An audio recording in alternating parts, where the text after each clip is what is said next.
സാറേ, ബയോളജി എന്ന് പറഞ്ഞാൽ വെറും സിമ്പിൾ സബ്ജക്റ്റ് അല്ലേ?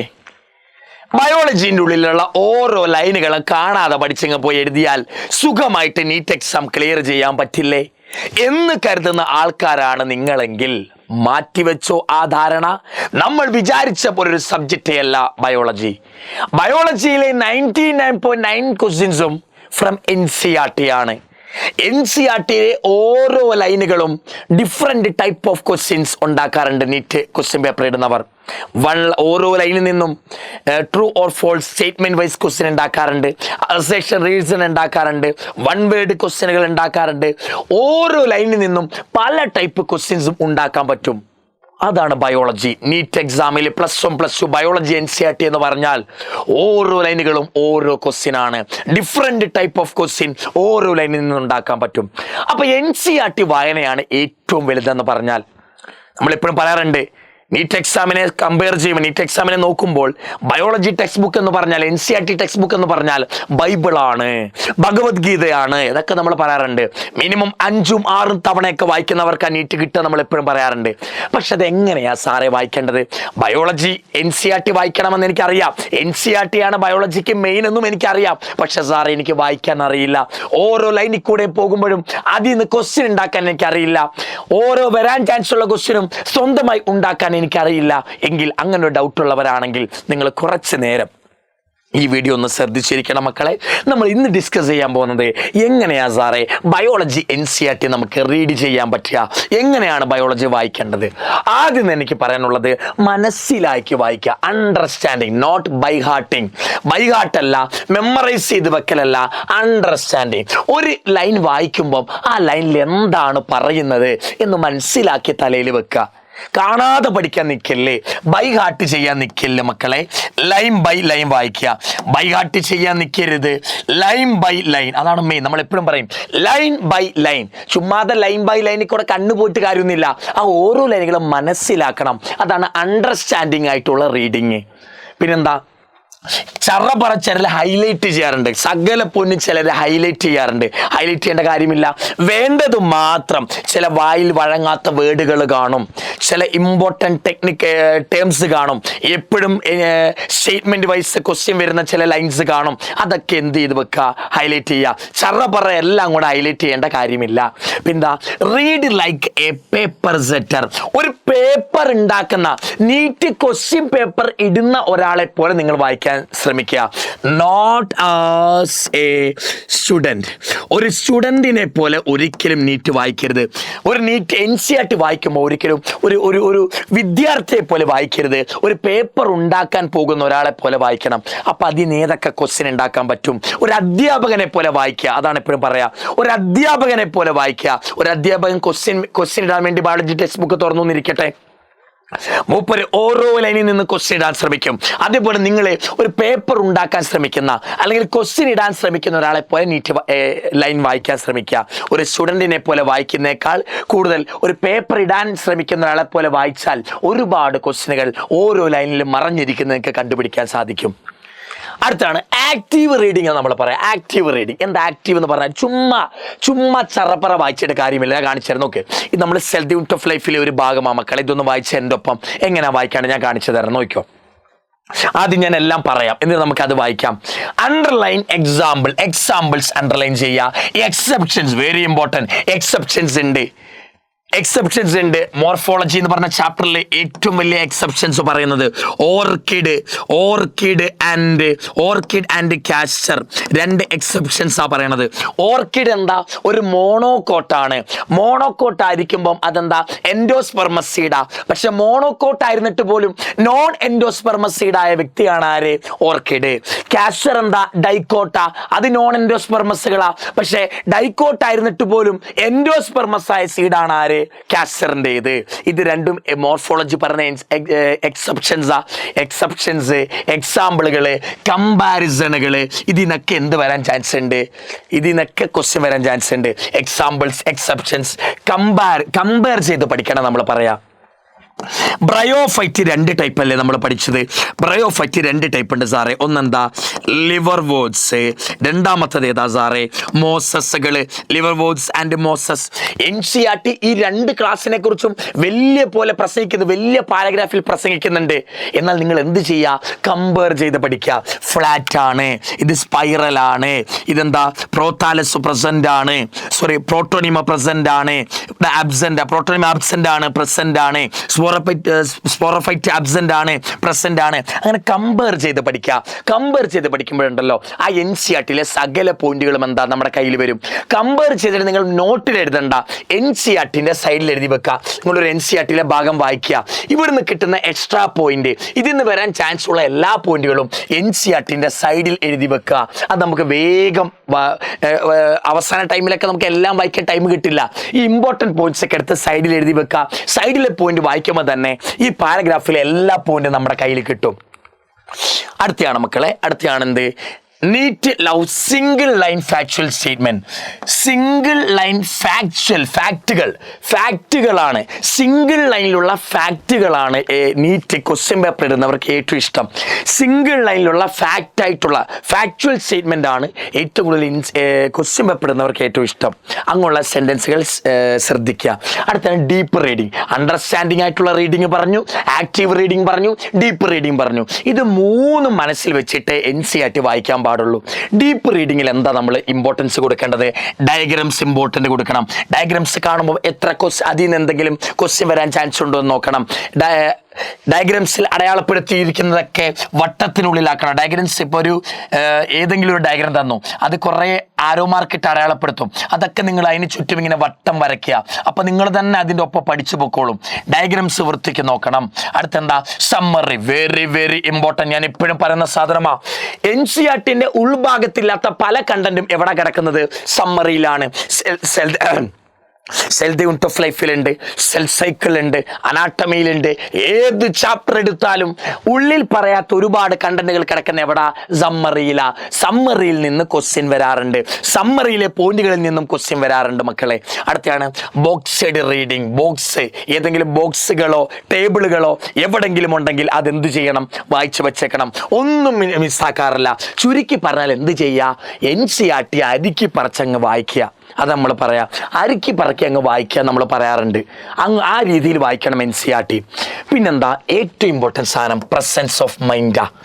ഏറ്റവും ഇമ്പോർട്ടൻ്റ് എന്താ സാറേ? ഒരു ലൈൻ കാണുമ്പോൾ നോക്കേ, ഒരു ലൈൻ കാണുമ്പോൾ എന്താ? Bacteria cell have A motile or non motile, if A motile they have thin section. അങ്ങനെ വായിക്കും, ഒന്നും മനസ്സിലില്ല.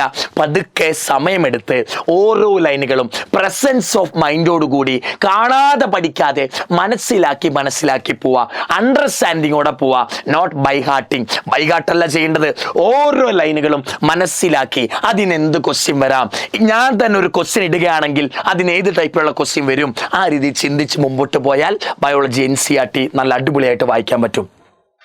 ഞാൻ ഏറ്റവും കൂടുതൽ ഇമ്പോർട്ടൻ്റ് കൊടുക്കുന്ന പ്രസൻസ് ഓഫ് മൈൻഡ് ആൻഡ് അണ്ടർസ്റ്റാൻഡിങ്ങിനാ. പ്രസൻസ് ഓഫ് മൈൻഡ് ഇമ്പോർട്ടൻ്റ് ഒരു വായിക്കുമ്പോൾ, ഓരോ ലൈനും വായിക്കുമ്പോൾ നമ്മൾ ശ്രദ്ധിക്കണം NCERT അവിടെ എന്താണ് പറയുന്നത്. അത് നമ്മൾ പറയാറുണ്ട്. Never miss A arrow direction. ഒരു ആരോ, NCERT കുറേ ഇടത്ത് ആരോ ഒക്കെ ഉപയോഗിക്കാറുണ്ട്. ആരോൻ്റെ ഡയറക്ഷൻ എവിടെയും മിസ്സാക്കല്ലേ എന്ന് പറയാറുണ്ട്. അതിന് ഏറ്റവും എക്സാമ്പിളാണ് പ്ലാന്റ് ഗ്രോത്തിലെ ഈ ഡയഗ്രാം. ഈ പ്ലാന്റ് ഗ്രോത്തിലെ ഈ ഡയഗ്രത്തിൻ്റെ പ്രത്യേകത എന്താ അറിയാമോ? ഇതാണ് ഷൂട്ട് എപ്പിക്കൽ മെരിസം. നമ്മൾ എന്താ വിളിക്കുക? സാമെന്നാ വിളിക്കുക. സാമെന്താ? Shoot apical meristem. ഇത് റൂട്ട് എപ്പിക്കൽ മെരിസം. ഈ സൈഡിൽ കാണുന്ന ലാറ്ററൽ മെരിസം. കണ്ടോ? ഷൂട്ട് എപ്പിക്കൽ മെരിസം എങ്ങോട്ടേക്കാ സെൽ ആഡ് ചെയ്യുക? താഴേക്കാണ് ആരോ. അപ്പോൾ ഷൂട്ട് എപ്പിക്കൽ മെരിസം എങ്ങോട്ടേക്കാ സെല്ലിനെ ആഡ് ചെയ്യുക? ഡൗൺവേർഡ്. ഷൂട്ട് എപ്പിക്കൽ മെരിസം എങ്ങോട്ടാണ് സാറേ സെൽ ആഡ് ചെയ്യുക? ഡൗൺവേർഡ്. ആരോ ഡയറക്ഷൻ എങ്ങോട്ടാ? ഡൗൺവേർഡാ. എന്നാൽ നോക്കേ, ഇതാണ് റൂട്ട് എപ്പിക്കൽ മെരിസം. ഇതെങ്ങോട്ടാ സെൽ ആഡ് ചെയ്യുക? മുകളിലേക്ക് ആഡ് ചെയ്യുക. അപ്പം റൂട്ട് എപ്പിക്കൽ മെരിസം എങ്ങോട്ട് ആഡ് ചെയ്യുക? അപ്വേർഡിലേക്കാണ് ആഡ് ചെയ്യുക. സാം എന്ന് പറഞ്ഞാൽ ഷൂട്ട് എപ്പിക്കൽ മെരിസം. അത് സെല്ല് ആഡ് ചെയ്യുന്ന താഴേക്കാ. എന്നാൽ റാമാര റൂട്ട് എപ്പിക്കൽ മെരിസമാ. അതെങ്ങോട്ടാ സെൽ ആഡ് ചെയ്യുക? മുകളിലേക്കാണ് ആഡ് ചെയ്യുക മക്കളെ. ഇനി ഒരാളുണ്ട്, സൈഡിൽ ഇരിക്കുന്ന ആളുടെ പേരെന്താ? സൈഡിൽ ഇരിക്കുന്ന മെരിസത്തിന്റെ പേരാണ് ലാറ്ററൽ മെരിസം. ലാറ്ററൽ മെരിസങ്ങളുടെ ടൈപ്പാണ് വാസ്കുലർ ക്യാമ്പിയം ആൻഡ് കോർക്ക ക്യാമ്പിയം. ഈ ലാറ്ററൽ മെരിസങ്ങൾ എങ്ങോട്ടാ സെൽ ആഡ് ചെയ്യുക? ഇവിടെ ആരോമാർക്ക് ശ്രദ്ധിക്കുക, പുറത്തേക്കും സെൽ ആഡ് ചെയ്യും, അകത്തേക്കും സെൽ ആഡ് ചെയ്യും, പുറത്തേക്കും സെൽ ആഡ് ചെയ്യും, അകത്തേക്കും സെൽ ആഡ് ചെയ്യും. കണ്ടോ, ആരോമാർക്ക് ഭയങ്കര ഇമ്പോർട്ടൻ്റാ. ഇവിടുന്ന് എന്ത് മനസ്സിലായി സാർ? സാമ് സെൽ എങ്ങോട്ടേക്കാ ആഡ് ചെയ്യുക? അടിയിലേക്കാണ് സെല്ല് ആഡ് ചെയ്യുക. റാം എവിടേക്കാ സെൽ ഉണ്ടാക്കുക? റാം എങ്ങോട്ടാ സെൽ ഉണ്ടാക്കുക? അപ്പുവേഡിലേക്കാണ് സെൽ ഉണ്ടാക്കുക. എന്നാൽ ലാറ്ററൽ മെരിസങ്ങൾ ആരൊക്കെയാ? വാസ്കുലാർ ക്യാമ്പിയം, അതേപോലെ കോർക്ക ക്യാമ്പിയം, അതിനെ ലാറ്ററൽ മെരിസം എന്ന് വിളിക്കാം. അവരെങ്ങോട്ടേ ആഡ് ചെയ്യുക സെല്ലിനെ? ഉള്ളിലേക്കും പുറത്തേക്കും, രണ്ട് ഡയറക്ഷനിലേക്കും ആഡ് ചെയ്യും. ബൈ ഡയറക്ഷൻ, രണ്ട് ഡയറക്ഷനിലേക്കും സെല്ലിനെ ആഡ് ചെയ്യുന്നത് ആരാ? ലാറ്ററൽ മെരിസങ്ങളാ. ഒറ്റ ഡയറക്ഷനിൽ മാത്രം ആരാ? സാമും റാമുമാ. സാമ താഴോട്ട്, റാമ മുകളിലേക്ക്. ലാറ്ററൽ മെരിസം രണ്ട് സൈഡിലും സെൽ ആഡ് ചെയ്യും. ഇതിൽ നിന്ന് ക്വസ്റ്റ്യങ്ങൾ ഉണ്ടാക്കാൻ പറ്റൂലേ? ചോദിക്കും, ബൈ ഡയറക്ഷനിൽ സെൽ ആഡ് ചെയ്യുന്ന മെരിസം ഏതാ? ലാറ്ററൽ മെരിസമാ. ലാറ്ററൽ മെരിസത്തിന്റെ ടൈപ്പ് ഏതൊക്കെയാ?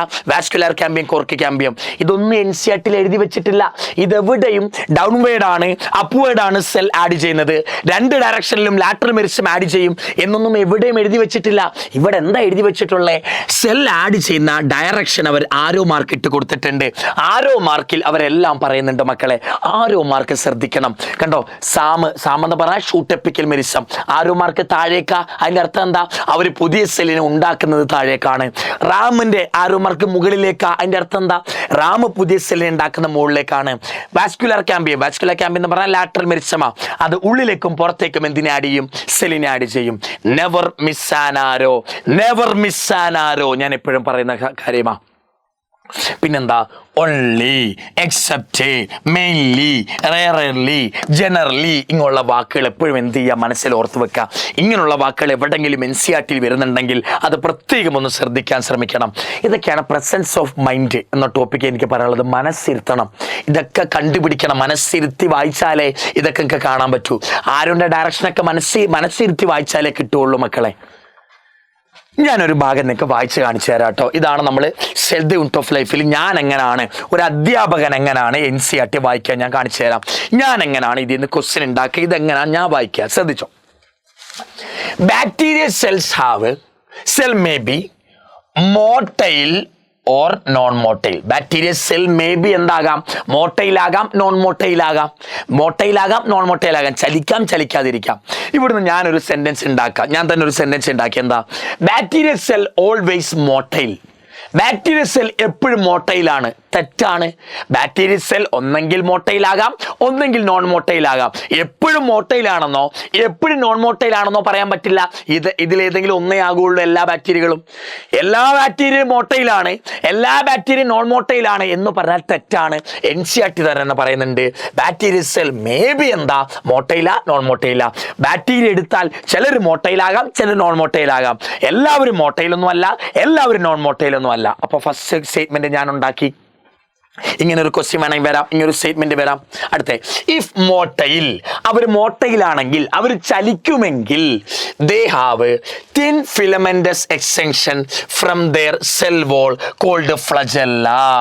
അവർ ചലിക്കുന്നുണ്ടെങ്കിൽ, ഒരു ബാക്ടീരിയ ചലിക്കുന്നുണ്ടെങ്കിൽ, മോട്ടൈലാണെങ്കിൽ അവർക്ക് എന്തുണ്ട്? ദേ ഹാവ് തിന്നെ. ഈ സെന്റൻസ് കൺഫ്യൂഷൻ ആക്കാൻ നിങ്ങൾക്ക് എവിടെ തരാം? ഇവിടെ എന്ത് തരാം? തിക്കെന്ന് തരാം. ദേ ഹാവ് തിക്ക് എന്ന് പറഞ്ഞാൽ തെറ്റാ. ഫ്ലജെല്ല എന്താ? തിന്നാണ്. ദേ ഹാവ് തിന്നെ filamentous extension from cell wall. ഇതാണ് ബാക്ടീരിയ എന്നിരിക്കട്ടെ. ഇത് ബാക്ടീരിയന്റെ എന്താ മക്കളെ? Cell membrane. ഇതാണ് സെൽ വോള്. ഈ സെൽ വോളിൽ നിന്നുള്ള പുറത്തേക്ക് വരുന്ന തിന്നായിട്ടുള്ള എക്സ്റ്റൻഷനുകളുടെ പേരാണ് ഏത്? ഫ്ലജെല്ല. സെൽ വോളിൽ നിന്ന് എവിടെ നിന്നാ പുറത്തേക്ക് വരിക? സെൽ വോളിൽ നിന്ന് പുറത്തേക്ക് വരുന്ന തിന്നായിട്ടുള്ള എക്സ്റ്റൻഷനുകളുടെ പേരാണ് ഏത്? ഫ്ലജെല്ല എന്ന് പറഞ്ഞാൽ. മനസ്സിലായോ? അപ്പൊ ഇതിന് എന്തൊക്കെ ക്വസ്റ്റ്യൻ ഉണ്ടാക്കാന്നറിയാമോ? ബാക്ടീരിയ ചലിക്കുമെങ്കിൽ, ഇഫ് മോട്ടൈൽ ദേ ഹാവ് ഫ്ലജെല്ല.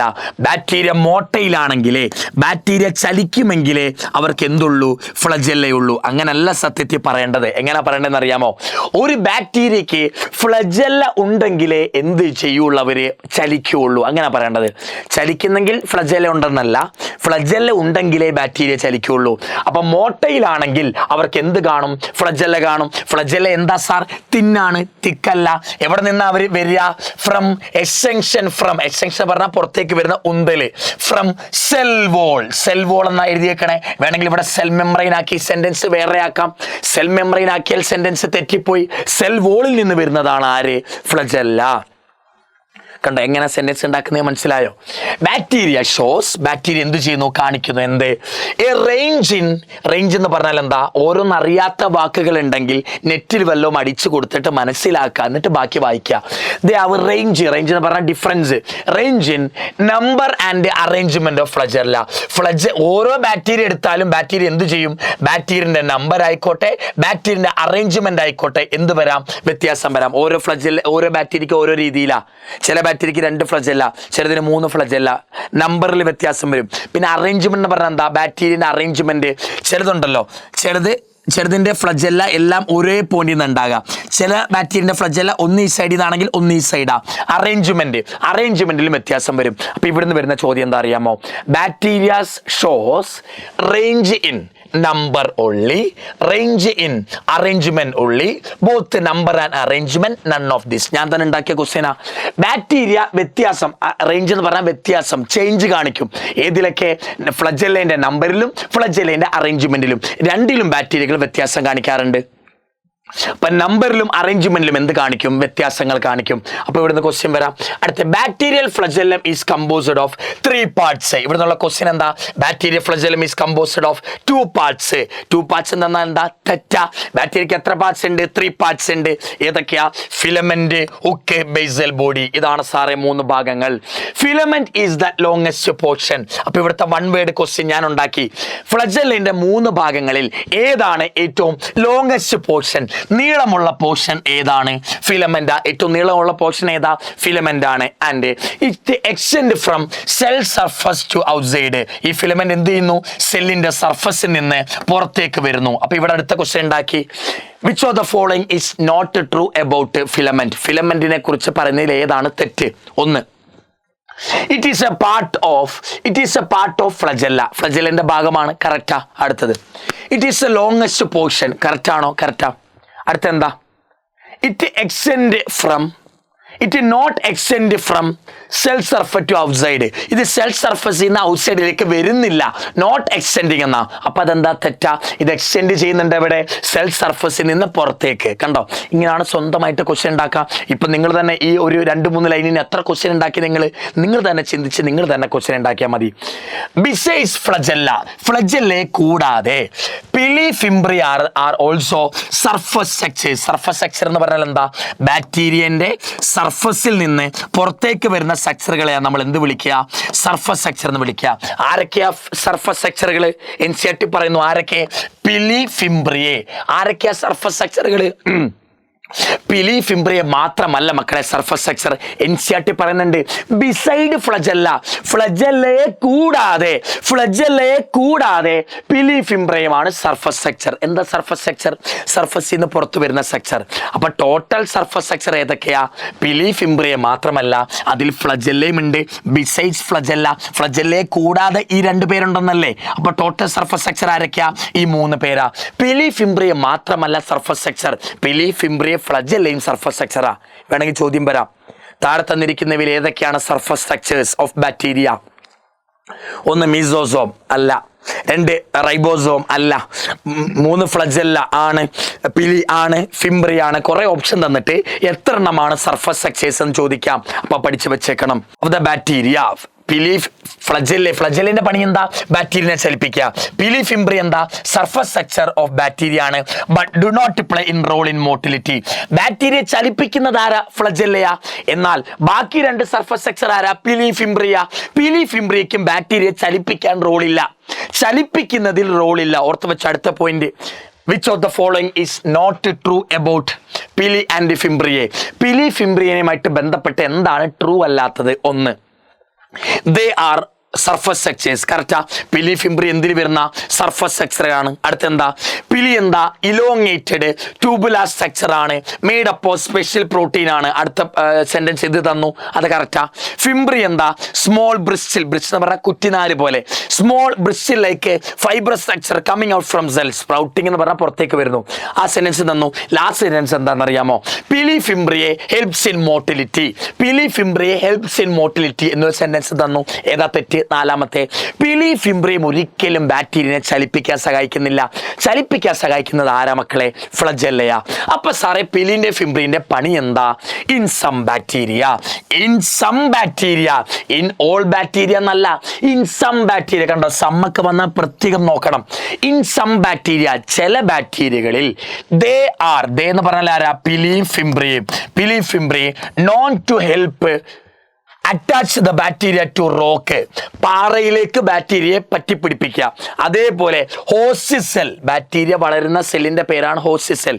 പാറ കഷ്ണത്തിലേക്കോ ഹോസ്റ്റ് സെല്ലിലേക്കോ ബാക്ടീരിയനെ അറ്റാച്ച് ചെയ്യിപ്പിക്കുക, പറ്റിപ്പിടിപ്പിക്കുക. ഈ അറ്റാച്ച് ചെയ്യിപ്പിക്കുന്നതാണ് ആരുടെ പണി?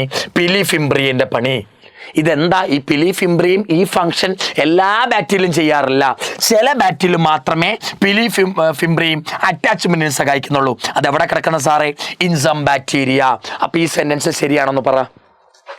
In all bacteria pili fimbriae helps in attachment, correct ആണോ? In all bacteria pili fimbriae helps in attachment, correct ആണോ? അല്ല. In some bacteria pili fimbriae helps in attachment. കണ്ടോ, ഇങ്ങനെ വേണം മക്കളെ NCERT വായിക്കാൻ. ഇങ്ങനെയാണ് നമ്മൾ എന്ത് ചെയ്യേണ്ടത്? NCERT വായിക്കേണ്ടത്. അതേപോലെ NCERTന്റെ സൈഡിലുള്ള കുറേ ബോക്സുകളുണ്ട്. ഇത് സെൽ സൈക്കിളിലെ ബോക്സാ. ഈ ബോക്സിൽ നിന്ന് കിട്ടിയ എനിക്ക് ഒന്നാമത് കിട്ടിയ അറിവ് എന്താ അറിയും? ഞാൻ പഠിപ്പിക്കുന്ന കാലത്ത് ക്രോമസോം നമ്പർ ഈസ് 16. ഏതിൻ്റെ? ഓണിയൻ റൂട്ട് ടിപ്പിൻ്റെ. ഓണിയൻ റൂട്ട് ടിപ്പിൻ്റെ, ഓണിയൻ്റെ റൂട്ടിൻ്റെ അറ്റത്തുള്ള സെല്ല്, ഓണിയൻ്റെ റൂട്ടിൻ്റെ ടിപ്പിലുള്ള സെല്ലിൽ എത്ര ക്രോമസോം നമ്പർ? 16 ഇത് ബോക്സിലാണ് കിടക്കുന്നത്. ഈ ബോക്സിലെ ക്വസ്റ്റ്യൻ എന്താ? Chromosome number G1, S, M, ഈ ഫേസിലൊക്കെ ക്രോമസോം നമ്പർ എത്രയാണ് ചെയ്ത് പഠിക്കണം. G1, S, G2 amount of DNA എത്രയാണ്? 2C ആണോ, C ആണോ, 4C ആണോ? എമൗണ്ട് കണ്ടുപിടിക്കണം. ഇതൊക്കെ നിങ്ങൾ ചെയ്ത് പഠിച്ചിട്ടുണ്ടാകും. ഞാൻ പറഞ്ഞ സമയം നീട്ടുന്നില്ല വീഡിയോന്റെ. ഇവ കണ്ടോ, ഈ ബോക്സിൽ നിന്ന് സാറേ കുറെ ക്വസ്റ്റ്യനും കിട്ടി, ഒരു അഡീഷണൽ ഇൻഫർമേഷനും കിട്ടി. എന്താ? ഓണിയന്റെ റൂട്ട് ടിപ്പിലുള്ള സെല്ലിലെ ക്രോമസോം നമ്പർ എത്ര? 16. ഇങ്ങനെയുള്ള ബോക്സുകളിലും ഒരുപാട് കണ്ടന്റ് ഉണ്ട്, നോക്കി വെച്ച് പഠിക്കണം. ഇനി ഡയഗ്രാം എങ്ങനെയാ സാറേ നോക്കുക? ഡയഗ്രാം എങ്ങനെ നോക്കുക? കണ്ടോ, ഈ ഡയഗ്രാം നോക്കി. ഈ ഡയഗ്രാം കണ്ടോ, ഇത് സീലിയന്റെ ഫ്ലജെല്ലന്റെ ക്രോസ് സെക്ഷനാ. ഈ ഡയഗ്രത്തിൽ നിങ്ങൾ ഓരോ ഡയഗ്രാം അടയാളപ്പെടുത്തി നിങ്ങൾ എന്ത് ചെയ്യണം? ബോക്സ് ചെയ്ത് വെക്കണം. ഇതാണ് സെൻട്രൽ ഷീറ്റ്, ഇങ്ങനെ തന്നെ പഠിക്കണം. ഇതാണ് സെൻട്രൽ. ഇതൊരു പ്രത്യേക ഒരു പേപ്പർ എടുത്ത് നിങ്ങൾ വരച്ച് പഠിച്ചാൽ അത്രയും നല്ലത്. സെൻട്രൽ ഷീറ്റ് ഇതാണ്. ഈ കാണുന്ന കണക്ഷന്റെ പേരാണ് റേഡിയൽ സ്പോക്ക്. ഞാൻ ബോക്സിലിട്ടു. ഇതാണ് സാറേ ഇന്റർ ഡബിലറ്റ് ബ്രിഡ്ജുകൾ. ഇതാണ് സാറേ സിംഗിലറ്റ് സെൻട്രൽ മൈക്രോട്യൂബ്യൂളുകൾ. ഇത് 2 ഇതാണ് സാറേ, ഈ 2 പെരിഫറൽ മൈക്രോട്യൂബ്യൂളുകൾ. ഈ കാണുന്ന ഏതാ സാറേ? പ്ലാസ്മ മെമ്മറൈൻ ആണ്. അടയാളപ്പെടുത്തിയെല്ലാം ബോക്സിലാക്കുക, പറ്റുമെങ്കിൽ പ്രത്യേകം വരയ്ക്കുക. ഇതിന് എന്തൊക്കെ ക്വസ്റ്റ്യൻ ഉണ്ടാക്കാമോ അതൊക്കെ നിങ്ങൾക്ക് ട്രൈ ചെയ്യാം. ഇവിടുത്തെ ക്വസ്റ്റ്യൻ എന്താ ഉണ്ടാക്കാം? ഓരോന്ന് അടയാളപ്പെടുത്തി എന്താ ക്വസ്റ്റ്യൻ വരും ഇവിടെ? ഇവിടുന്ന് വരാൻ ചാൻസ് ഉള്ള അടുത്ത ക്വസ്റ്റ്യൻ എന്താ? എത്ര റേഡിയൽ സ്പോക്ക് ഉണ്ട്? ഇതെല്ലാം റേഡിയൽ സ്പോക്ക്. 1, 2, 3, 4, 5, 6, 7, 8, 9 റേഡിയൽ സ്പോക്ക് ഉണ്ട്. എത്ര സെൻട്രൽ മൈക്രോട്യൂബ്യൂളുകൾ ഉണ്ട്? 2 ഉള്ളൂ. എത്ര പെരിഫറൽ മൈക്രോട്യൂബ്യൂൾ ഉണ്ട്? 1, 2, 3, 4, 5, 6, 7, 8, 9 ഉണ്ട്. എത്ര ഇന്റർ ഡബിലറ്റ് ബ്രിഡ്ജ് ഉണ്ട്? ഇത് 1, ഇത് 2, 3, 4, 5, 6, 7, 8, 9. എത്ര ഉണ്ട്? 9. ഇതിലൊക്കെ എന്തൊക്കെ ക്വസ്റ്റ്യൻ ഉണ്ടാക്കാമോ അതൊക്കെ നോക്കണം. ഈ നേരെ ചോദിക്കാം. നേരെ ഇവിടുന്ന് വരുന്ന ചോദ്യമാണ്. ചിത്രമൊന്നും തരില്ല. സീലിയന്റെ ഇന്റേണൽ സ്ട്രക്ചറിൽ, സീലിയന്റെ ട്രാൻസ്വേഴ്സ് സെക്ഷനിൽ എത്ര റേഡിയൽ സ്പോക്ക് കാണാം? എത്ര റേഡിയൽ സ്പോക്ക് കാണാം? അപ്പൊ ഈ ചിത്രം മനസ്സിലുള്ളവനെ ആ ക്വസ്റ്റ്യൻ ചെയ്യാൻ പറ്റുള്ളൂ. എത്ര റേഡിയൽ സ്പോക്ക് കാണാം? ക്വസ്റ്റ്യൻ നേരെ ഡയറക്റ്റ് വരും. എത്ര? 9, 8, 7, 9+0. കുറെ കൺഫ്യൂഷൻ ആക്കുന്ന ക്വസ്റ്റ്യൻ വരും. സീലി ആയിക്കോട്ടെ, ഫ്ലജെല്ല ആയിക്കോട്ടെ, അവരുടെ ക്രോസ് സെക്ഷൻ എടുത്താൽ എത്ര എണ്ണം കാണും? Radial spoke 9, inter doublet bridge 9, peripheral microtubule 9, central microtubule 2. ഒക്കെ നോക്കി വെക്കണം. ഓരോ ഡയഗ്രാം കണ്ടാലും അതിൽ അടയാളപ്പെടുത്തിയത് വായിക്കുക. അതിനുള്ളിൽ നിന്ന് എന്ത് തരത്തിലുള്ള ക്വസ്റ്റ്യൻ വരാമെന്ന് നിങ്ങൾ തന്നെ പ്രെഡിക്റ്റ് ചെയ്യുക. ഇനി സമ്മറി വായിക്കുന്നതിനുള്ള ഇമ്പോർട്ടൻസ് എന്താ സാറേ? ഇത് ഞാൻ ദ യൂണിറ്റ് ഓഫ് ലൈഫിൻ്റെ സെൽ സൈക്കിളിൻ്റെ സമ്മറിയാണ് കേട്ടോ. സെൽ സൈക്കിളിൻ്റെ സമ്മറി ഞാൻ കുറച്ച് ഭാഗം ഞാൻ വായിച്ചു തരാം. ഇന്റർഫേസിനെ മൂന്നായി തിരിക്കാം. എന്താ? G1, S, G2 എന്ന് പറഞ്ഞ് തിരിക്കാം. G1 phase is a period when cell growth നടക്കും. അവിടെ തന്നെ നോർമൽ മെറ്റബോളിസം നടക്കും. ഇതൊക്കെ ഉള്ളിൽ പറയുന്ന പോയിന്റാണ് സെൽ സൈക്കിളിന്റെ.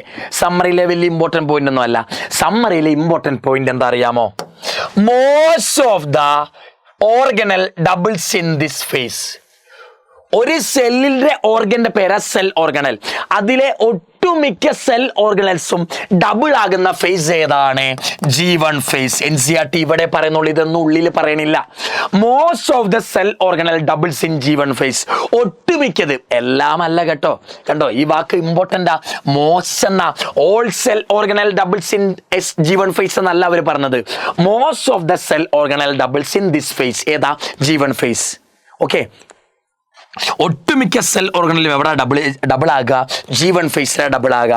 അപ്പോൾ ക്വസ്റ്റ്യൻ വരും, സാറേ എന്താ മോശം എന്ന് പറയാൻ കാരണം? എന്താ അവിടെ ഓളെന്ന് ഉപയോഗിക്കാത്തത് എന്തുകൊണ്ടാ? അത് നിങ്ങൾ ആദ്യം മനസ്സിലാക്കണം. ഒരുപാട് ഓർഗൻ ഉണ്ട്, ഒരുപാട് അവയവങ്ങളുണ്ട് സെല്ലിന്, ഒരുപാട് ഓർഗൻസ് ഉണ്ട്. ആർക്ക്? സെല്ലിന്. സെല്ലിൻ്റെ ഓർഗൻസിൻ്റെ പേരെന്താ? സെൽ ഓർഗനൽസ് എന്നാ വിളിക്കാം.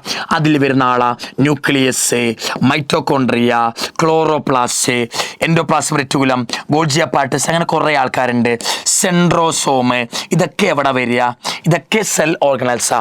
ഇതിലെ സെൻട്രോസോം എവിടെ ഡബിൾ ആകുക? എസ് ഫേസിലാ. സെൻട്രോസോം ഒരു സെൽ ഓർഗനലാ. അത് G1 ഡബിൾ ആകുക. അതെവിടെ ഡബിൾ ആകണേ? എസ് ഫേസിലാ ഡബിൾ ആകുക. മൈറ്റോകോൺട്രിയ, ക്ലോറോപ്ലാസ്റ്റ് ഇവർ ഡബിൾ ആകുന്നത് എവിടെ? G2 ഫേസിലാ. കുറേ സെൽ ഓർഗനൽ ഉണ്ട്, അതിലെ ഒട്ടുമിക്കതും ഡബിൾ ആകുന്നത് എവിടെ? G1. എസ്സിൽ സെൻട്രോസോം ഡബിളായി, G2 മൈറ്റോകോൺട്രിയയും ക്ലോറോപ്ലാസ്റ്റും ഡബിളായി. അപ്പോൾ എല്ലാ സെൽ ഓർഗനലും G1 പറയാൻ പറ്റില്ല. എസ്സിലും G2 വേറെ സെൽ ഓർഗനൽ ഡബിൾ ആകുന്നുണ്ട്. എസ്സിൽ ഡബിൾ ആകുന്ന സെൻട്രോസോം, G2 ഡബിൾ ആകുന്നത് മൈറ്റോകോൺട്രിയയും ക്ലോറോപ്ലാസ്റ്റുമാ. പറഞ്ഞ മനസ്സിലായോ? ഇതൊക്കെ എന്താണ്? NCERT വരാൻ പോകുന്ന ക്വസ്റ്റ്യൻസ് ആണ്. കണ്ടോ, ഒട്ടുമിക്കതും ഡബിൾ ആകുള്ളൂ. അപ്പൊ നിങ്ങൾ ചിന്തിക്കണം, സാറേ ഒട്ടുമിക്കതും എന്തായത്? എല്ലാം എന്ന വാക്ക് ഓൾ സെൽ ഓർഗനൽ എന്ന് എന്താ വരാഞ്ഞത്? കാരണം എന്താ?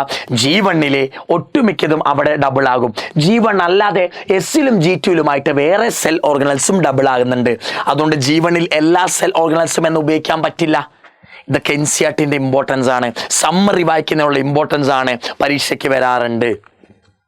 ഇനി നമ്മൾ വരുത്തുന്ന കോമൺ മിസ്റ്റേക്കുകൾ എന്താണെന്നറിയോ? ഗൈഡാണ് ആദ്യം വായിക്കുക. ഒരു ചാപ്റ്റർ പഠിപ്പിച്ചാൽ, ആരെങ്കിലും പഠിപ്പിച്ച് തന്നാൽ NCERT വേണം ആദ്യം വായിക്കാൻ. എന്നിട്ട് സമയമുണ്ടെങ്കിൽ ഗൈഡൊക്കെ വായിച്ചോ. ഗൈഡൊന്നും വായിക്കാൻ ഞാൻ പ്രോത്സാഹിപ്പിക്കില്ല. NCERT തന്നെ ശരണം. അടുത്തെന്താ? ലോങ് നോട്ടൊന്നും ഉണ്ടാക്കല്ലേ. NCERT ബയോളജി തന്നെയാണ് നല്ലത്. അത് എപ്പോഴും വായിച്ചുകൊണ്ടിരിക്കുക. അതിൻ്റെ പോയിന്റ് എല്ലാം കൂടെ എടുത്തിട്ട് വീണ്ടും വേറൊരു നോട്ട് ഉണ്ടാക്കാൻ നിൽക്കണ്ട. വീണ്ടും ഒരു നോട്ട് ഉണ്ടാക്കാൻ നിൽക്കണ്ട. NCERT ഷോർട്ട് നോട്ട് വേണമെങ്കിൽ ഉണ്ടാക്കാം, ലോങ് നോട്ടുകൾ ഉണ്ടാക്കാൻ നിൽക്കരുത്. അടുത്തെന്താ? Ignoring summary. ഇഗ്നോർ ചെയ്യല്ലേ. സമ്മറിയിൽ കുറേ പോയിന്റ് ഉണ്ട്. എല്ലാ ചാപ്റ്ററിൻ്റെയും സമ്മറിയിൽ നിന്ന് ഏതെങ്കിലും ഇൻഫർമേഷൻ കിട്ടും. എൻ്റെ വാക്കാ. നിങ്ങൾ ഏത് ചാപ്റ്റർ എടുത്താലും സമ്മറിയിൽ കുറേ പോയിന്റ് കിടപ്പുന്നുണ്ട്. പിന്നെന്താ? PYQ പഠിക്കണം. Studying without PYQ previous year question importance കൊടുത്ത് വേണം പഠിക്കാൻ. ഏത് ചാപ്റ്റർ പഠിച്ചു കഴിഞ്ഞാലും, NCERT വായിച്ചു കഴിഞ്ഞാലും പ്രീവിയസ് ഇയർ ക്വസ്റ്റ്യൻ ചെയ്യുക. അതിൽ നിന്ന് കിട്ടുന്ന എക്സ്ട്രാ ഇൻഫർമേഷൻ ഉള്ളിൽ കൊണ്ടുവന്ന് NCERT സൈഡിൽ എഴുതി വെക്കുക. അപ്പോൾ വായിക്കുമ്പോൾ നമുക്ക് മെയിൻ എക്സാമിന് മുമ്പ് വായിക്കുമ്പോൾ എളുപ്പമാവും. അടുത്തെന്താ? Lack of concept and presence of mind. ചുമ്മാതെ വായിച്ചിട്ട് കാര്യമില്ല. ആ സെന്റൻസ് എന്താണെന്ന് മനസ്സിലാക്കണം. അതിൽ നിന്ന് വരാൻ ചാൻസ് ഉള്ള ക്വസ്റ്റ്യൻ നിങ്ങൾ തന്നെ ഉണ്ടാക്കണം. അപ്പോഴാണ് മക്കളെ ബയോളജി ഇൻട്രസ്റ്റിംഗ് ആകുക. ബയോളജിയിൽ 330+ മാർക്കൊക്കെ ഉണ്ടാക്കാൻ പറ്റുള്ളൂ. ഈ മിസ്റ്റേക്കുകളൊന്നും എൻ്റെ മക്കൾ വരുത്താതിരിക്കുക. NCERT മിനിമം ഞാൻ പറയുന്നു, നീറ്റ് എക്സാമിന് മുമ്പ് മിനിമം ഒരു ചാപ്റ്റർ തന്നെ 5 വട്ടം വായിക്കണം. NCERT 5 വട്ടം വായിക്കുന്നു, പ്രീവിയസ് ഇയർ ക്വസ്റ്റ്യൻ ചെയ്യുന്നു, മൾട്ടിപ്പിൾ റീഡിങ്.